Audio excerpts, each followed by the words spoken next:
बहनों भाइयों नमस्कार, जय माता की। राहु का गोचर 2025 में क्या परिणाम देगा सिंह राशि और सिंह लग्न पर, इसी विषय में चर्चा है।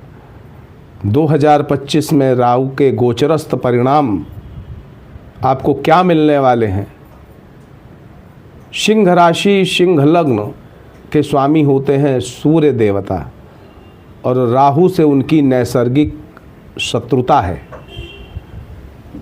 तो राहु आपको क्या दे सकते हैं, आइए इसी विषय पर चर्चा है। एक एक शब्द इस वीडियो का महत्वपूर्ण है।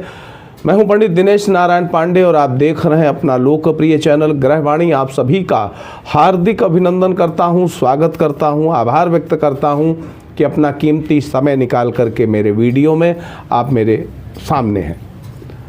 मेरे भाइयों, सिंह राशि के स्वामी सूर्य और राहु, इनमें तात्कालिक नैसर्गिक सभी तरह की शत्रुता रहती है। अष्टम भाव में इनका गोचर आपके चल रहा है 2023 अक्टूबर महीने से। अष्टम भाव में राहु का गोचर 18 मई तक रहने वाला है। उसके बाद आपके सप्तम भाव में गोचर होगा कुंभ राशि में। मेरे भाइयों, राहु का सप्तम अष्टम भाव में गोचर ज्योतिष ग्रंथों के अनुसार अच्छे परिणाम नहीं देता है, लेकिन जो समझदार व्यक्ति होते हैं वो ये देखने का प्रयास करते हैं कि नकारात्मकता के बीच में सकारात्मकता कितनी छुपी हुई है। सिर्फ नकारात्मकता को लेकर के और डिप्रेस्ड हो जाना ये बुद्धिमानी नहीं है। बुद्धिमानी ये है कि नकारात्मकता के बीच में आप सकारात्मकता की तलाश कर लें। तो आइए शुरू करता हूं इस विषय में। आपको क्या रिजल्ट मिल सकते हैं राहु के गोचर के। तो सबसे बड़ी बात बहनों भाइयों, 18 मई 2025 तक राहु जब आपके अष्टम भाव में मीन राशि में गोचर करेंगे तो मीन राशि के स्वामी गुरु आपके दशम भाव में गोचर करेंगे। यानी यहाँ पर गुरु और राहु का तात्कालिक मैत्री संबंध बन रहा है, 3-11 का संबंध बन रहा है। अब इस बात को हम सकारात्मक रूप में ले सकते हैं कि राहु यहाँ जितने बुरे परिणाम दे सकते थे वहाँ नहीं देंगे, क्योंकि आपके पंचम भाव का जो त्रिकोण के स्वामी हैं देवगुरु बृहस्पति, उनसे इनका तात्कालिक मैत्री संबंध है। साथ में अष्टमेश भी है गुरु और वहाँ पर राहु गोचर कर रहे हैं। देखिए, ये गोचर आपको आध्यात्मिक क्षेत्र में, फाइनेंस के क्षेत्र में, शिक्षा के क्षेत्र में, रिसर्च के क्षेत्र में गहरे शोध कराता है। यानी इन विषयों पर आपका जो आपकी जो पहुंच होती है वो बहुत गहरे स्तर की हो जाती है। चाहे वो फाइनेंशियल रिसर्च, चाहे वो स्पिरिचुअल रिसर्च, चाहे वो आपकी पढ़ाई हो। तो यहाँ पर राहु का गोचर अच्छे परिणाम देने का संकेत दे रहा है। यद्यपि ज्योतिष ग्रंथों के अनुसार अष्टम भाव का राहु अच्छे रिजल्ट नहीं देता है, लेकिन यहाँ मीन राशि में राहु का गोचर है, इसलिए आप अच्छे परिणामों की कल्पना कर सकते हैं। और 2 साल से यानी अक्टूबर 2023 से इसका अनुभव भी आपको हुआ है। 18 मई तक यही स्थिति रहने वाली है राहु की। एक दूसरा भी सकारात्मक परिणाम ये था कि राहु का यहाँ पर आगमन ताम्रपाद से हुआ था। ताम्रपाद से जो आगमन होता है तो आर्थिक दृष्टिकोण से श्रेष्ठ परिणाम देता है। यानी फाइनेंशियल स्थिति आपकी इम्प्रूव होती है, वहाँ पर कोई ज़्यादा फर्क नहीं पड़ते हैं। यद्यपि आप जितना कमाते हैं उतना खर्च भी हो जाता है, क्योंकि राहु की जो प्रथम दृष्टि द्वादश भाव पर पड़ती है वो आपके अनावश्यक खर्चे बढ़ा करके आपकी इनकम को न्यूट्रलाइज कर देती है। कमाई तो होती है, कमाई तो बेहद अच्छी होती है, तो आर्थिक दृष्टिकोण से ठीक है।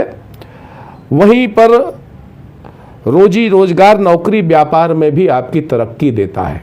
क्योंकि दसम भाव से एकादश भाव में राहु आपके कर्म क्षेत्र में आपकी एक्टिविटी बढ़ा देता है, आपकी सक्रियता बढ़ा देता है।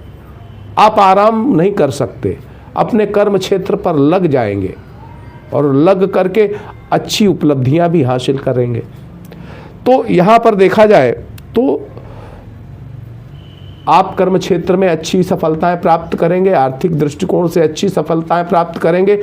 यद्यपि आपके खर्चे बेहद अनावश्यक रहेंगे और आप पैसा बचा नहीं पाएंगे। दूसरी, सामाजिक क्षेत्र में और राजनैतिक क्षेत्र में, आध्यात्मिक क्षेत्र में आपकी सक्रियता बढ़ जाएगी, एक्टिवेशन आपका बढ़ जाएगा इन क्षेत्रों में। शारीरिक स्वास्थ्य में गड़बड़ी संभव है।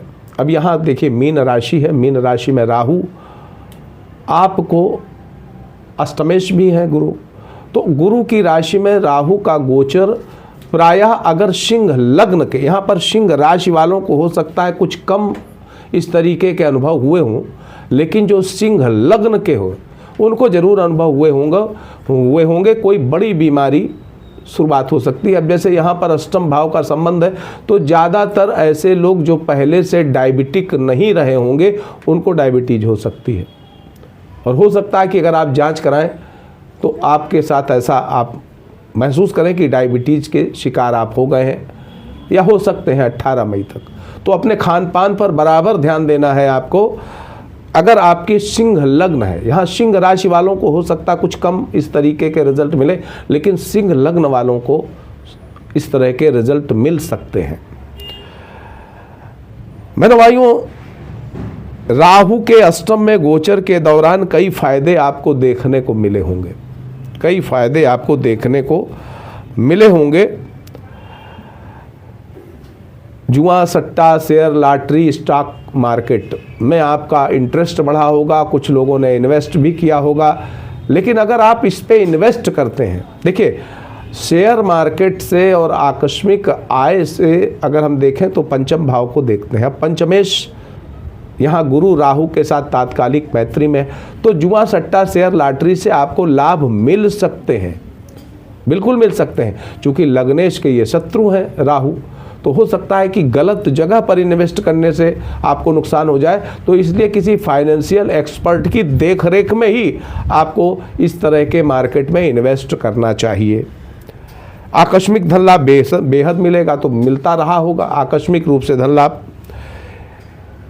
किसी स्त्री अथवा जीवन साथी अथवा ससुराल से भी आकस्मिक धन लाभ आपको मिल सकता है, मिल रहा होगा अक्टूबर 2023 से, और अभी 18 मई तक ऐसी ही संभावनाएं हैं।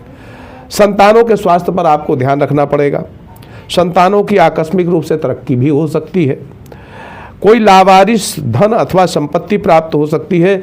विदेशों से भी धन प्राप्ति हो सकती है, विदेशों से धनार्जन हो सकता है, रुके हुए धन की प्राप्ति हो सकती है। आपका पैसा कहीं फंसा हो और आप प्रयास करें इस अवधि में, तो आपका पैसा भी वापस मिल सकता है। आपके क्लेम्स, जो फाइनेंशियल क्लेम्स हैं, कहीं बकाया है, कोशिश करिएगा 18 मई तक आप उन्हें वापस पा सकते हैं।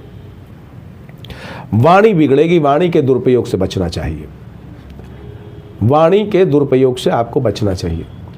मेरे भाइयों, जो वाणी का द्वितीय भाव होता है ना, ये बैंक बैलेंस का भी भाव होता है, परिवार का भी होता है, पैतृक संपत्ति का भी भाव होता है, और भाग्य भाव से छठे आठवें का योग बनाता है। द्वितीय भाव के कारक ग्रह होते हैं गुरु, और वाणी के कारक ग्रह होते हैं बुध। सीधी सी बात है कि अगर आपकी वाणी गलत होगी, वाणी का दुरुपयोग करेंगे, तो आपकी आर्थिक व्यवस्थाएं बिगड़ेंगी, आपकी पारिवारिक व्यवस्थाएं बिगड़ेंगी, आपकी पैतृक संपत्ति से जुड़ी हुई व्यवस्थाएं बिगड़ेंगी। अब यहाँ राहु की दृष्टि द्वितीय भाव पर है, तो स्वाभाविक रूप से आप अपनी वाणी पर अहंकार का पुट मत लगाइएगा, वाणी सरल रखिएगा और कटुवाणी से बचिएगा, ठीक है।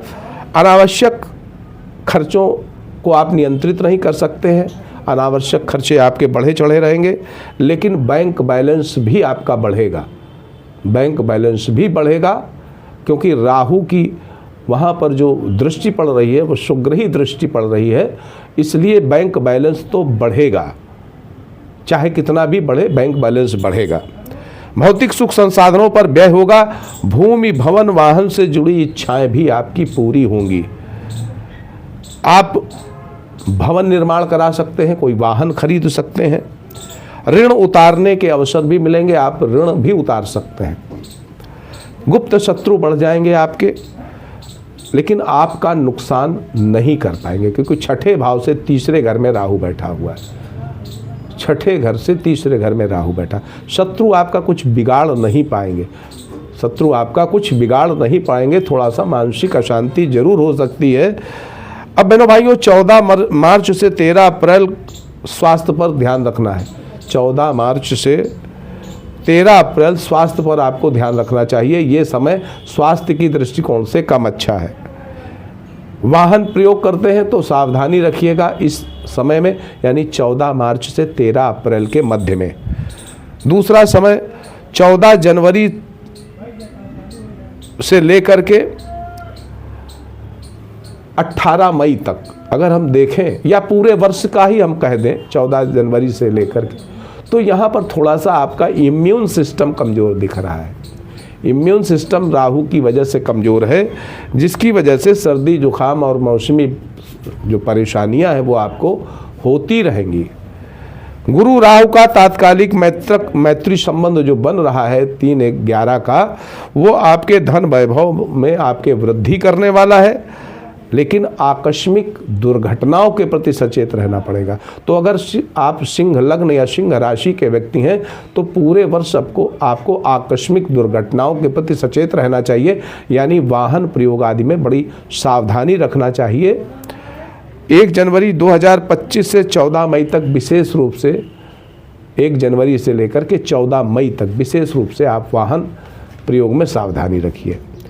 अब 28 जनवरी से 18 मई के बीच का जो संबंध टाइम पीरियड है, ये समय वैसे तो देखिए धन वैभव आर्थिक दृष्टिकोण से समय पूरा ठीक है, लेकिन 28 जनवरी से 18 मई के बीच में आप अपने मित्रों के षड्यंत्र में फंस सकते हैं,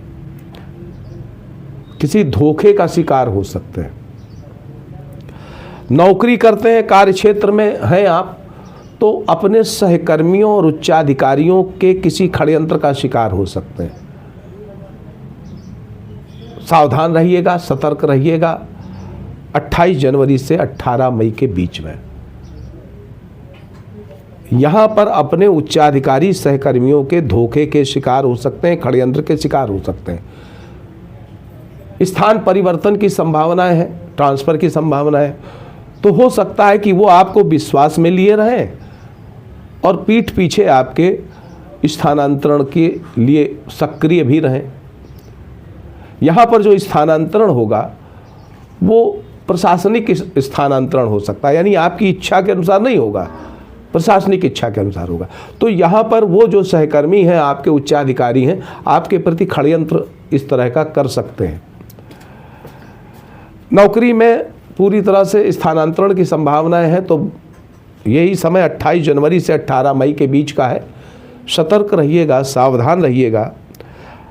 असाध्य बीमारियों से अगर इस बीच में आपको कोई पीड़ा होती है तो भाई शिव जी का लघु मृत्युंजय मंत्र ओम जूम शाह, ओम जूम शाह का जो है मानसिक जप करिएगा और ओम राम राहवे नमः मंत्र का जप करिएगा। 18 मई से वर्षांत तक की स्थिति को देखें बहनों भाइयों, राहु का गोचर आपके 7वें भाव में कुंभ राशि में। मैंने बताया है कई वीडियोज़ में कि राहु जिस ग्रह के साथ, ग्रह की राशि पर बैठते हैं, उस ग्रह के अनुसार अपने स्वभाव में परिवर्तन कर लेते हैं। अब शनि यहाँ पर आपके 6ठे भाव के स्वामी हैं, 7वें भाव के स्वामी हैं। अब ये दोनों भाव मारक भाव कहे जाते हैं। अब राहु इन्हीं के घर पर बैठ करके और शनि स्वयं 8वें भाव में बैठ रहे हैं, तो अब ऐसी स्थिति हम अच्छी तो कह नहीं सकते, बिल्कुल नहीं कह सकते। यहाँ शनि आपके लिए और राहु दोनों मिलकर के आपके लिए बड़ी समस्याएं पैदा कर सकते हैं, हेल्थ इश्यूज दे सकते हैं, आपको किसी षड्यंत्र में फंसा करके आपको जेल भी भेज सकते हैं। तो बहुत आंख बंद कर कर किसी के ऊपर विश्वास मत करिएगा और कोई भी ऐसा काम मत करिएगा जो इलीगल हो।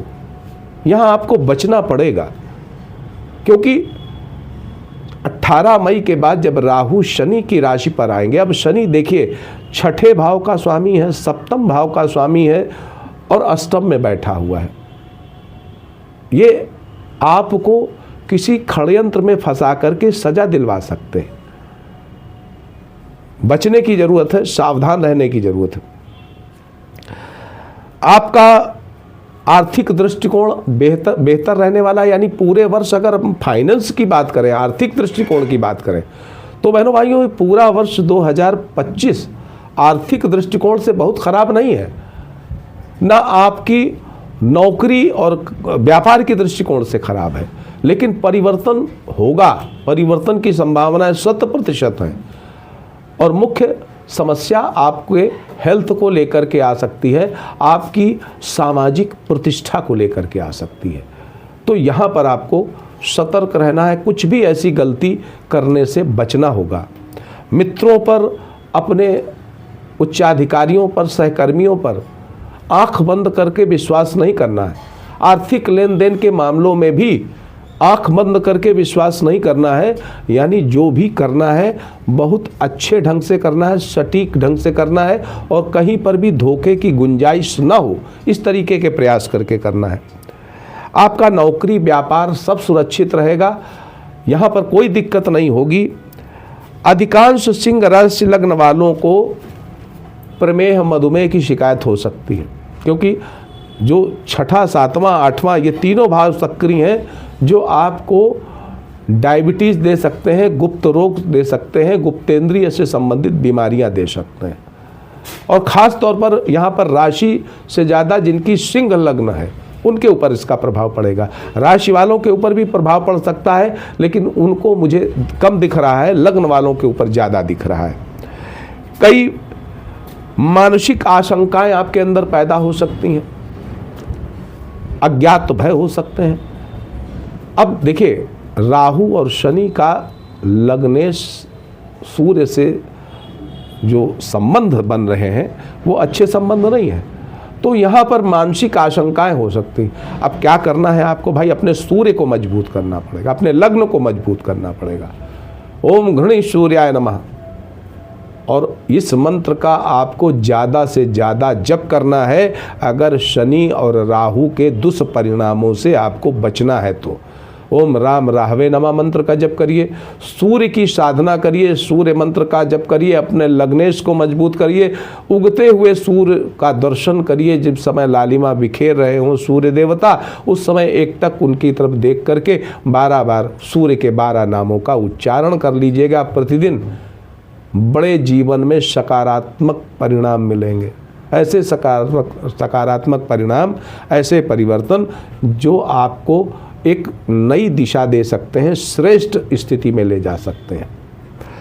इस अवधि में इंटरकास्ट मैरिज की भी संभावना है। कुछ लोग अगर सिंह राशि के हैं या सिंह लग्न के हैं, इंटरकास्ट मैरिज करना चाहते हैं, अच्छा समय है, हो सकता है उनका। अन्य लोगों का विवाह भी हो सकता है। अब गुरु राहु का जो त्रिकोणीय संबंध है, ये त्रिकोणीय संबंध भी बनेगा, खास तौर पर मई के बाद में। ये त्रिकोणीय संबंध क्या करेगा, आपको तंत्र मंत्र में सिद्धि प्रदान कर सकता है। अगर तंत्र मंत्र के साधक हैं या अध्यात्म के गहरे साधक हैं तो वहाँ पर आपको सिद्धि मिलती हुई दिखेगी, सिद्धि प्रदान हो जाएगी, आपको सिद्धि मिल जाएगी। 18 मई से 26 जुलाई का जो कार्यक्षेत्र है वो बेहद जो समय 18 मई से 26 जुलाई का जो समय है ये बेहद सकारात्मक बदलाव आपके जीवन में ला सकता है। सोशल मीडिया में एक्टिव लोगों को अच्छे फॉलोअर्स मिल सकते हैं, तरक्की प्रमोशन की संभावनाएं भी बन सकती हैं। अब कार्य क्षेत्र में आपको 2 चीज़ों से बचना है। एक तो अहंकार से बचना है, ओवर कॉन्फिडेंस से बचना है, और धोखे से बचना है। अपने लक्ष्यों से भटकने से भी बचना पड़ेगा।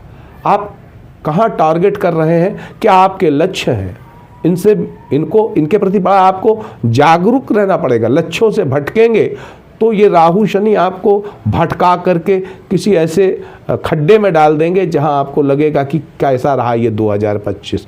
फिर बता रहा हूं कि यहाँ पर सूर्य के मंत्र का जप करिएगा, अपने लग्नेश को मजबूत करिएगा, फिर सही दिशा मिलेगी। वरना ये शनि राहु की लग्न पर दृष्टि, लग्न से खड़ाष्टक संबंध आपको भटका सकते हैं, आपको गर्त में ले जा सकते हैं। ठीक है। उच्चाधिकारी राज्य पक्ष आपके अनुकूल रहेंगे अगर सूर्य मंत्र का जप करेंगे। मित्रों से सहयोग मिलेगा। पित्त वायु दोष से परेशानियां संभव रह सकती हैं। अगर आपकी कुंडली में राहु अच्छी स्थिति में नहीं है, अगर आपकी कुंडली में राहु अच्छी स्थिति में नहीं है तो कुछ लोगों की नौकरी जा सकती है, कुछ लोगों का व्यापार बैठ सकता है। अगर आपकी जन्म कुंडली में राहु अच्छी स्थिति में है नहीं है तो आपकी नौकरी भी जा सकती है, आपके व्यापार का दिवाला भी निकल सकता है। तो भाई अपने राहु का अपनी जन्म कुंडली का विश्लेषण करा करके राहु की स्थिति को समझिएगा। और नहीं भी दिखाना चाहते हैं तो एक काम करिएगा, अपने लग्न को मजबूत करिएगा, यानी सूर्य मंत्र का जप करिएगा काफ़ी अच्छे ढंग से, और उगते हुए सूर्य का दर्शन और 12 जो सूर्य के नाम है वैदिक नाम उनका उच्चारण करिएगा। पूरे वर्ष आपको ओम राम राहवे नमः मंत्र का जप करना चाहिए। अब नक्षत्र के आधार पर देखें बहनों भाइयों तो पूरे जो इसमें नक्षत्र आते हैं वो मघा, पूर्वा, फाल्गुनी, मघा के चारों चरण, पूर्वा फाल्गुनी के चारों चरण और उत्तरा फाल्गुनी का प्रथम चरण। अब इन सारे नक्षत्र वालों के लिए अगर हम देखें तो पूरा वर्ष मिला जुला मिश्रित परिणाम देने वाला है, यानी उतार चढ़ाव के साथ में पूरा वर्ष कभी अच्छा और कभी थोड़ा सा संघर्ष, इसी तरह की स्थितियां सभी नक्षत्र वालों के लिए, मघा, पूर्वा फाल्गुनी, उत्तरा फाल्गुनी, सबके लिए ऐसी ही स्थिति बनने वाली है।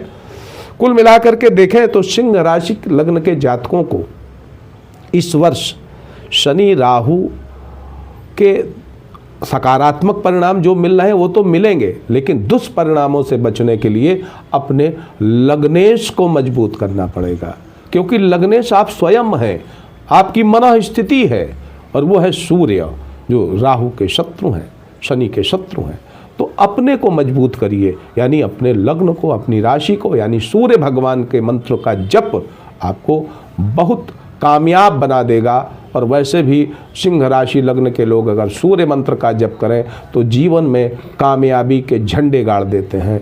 आप सुखी रहें, समृद्ध रहें, इसी मंगलमयी कामना के साथ मैं पंडित दिनेश नारायण पांडे आपसे विदा लेता हूँ।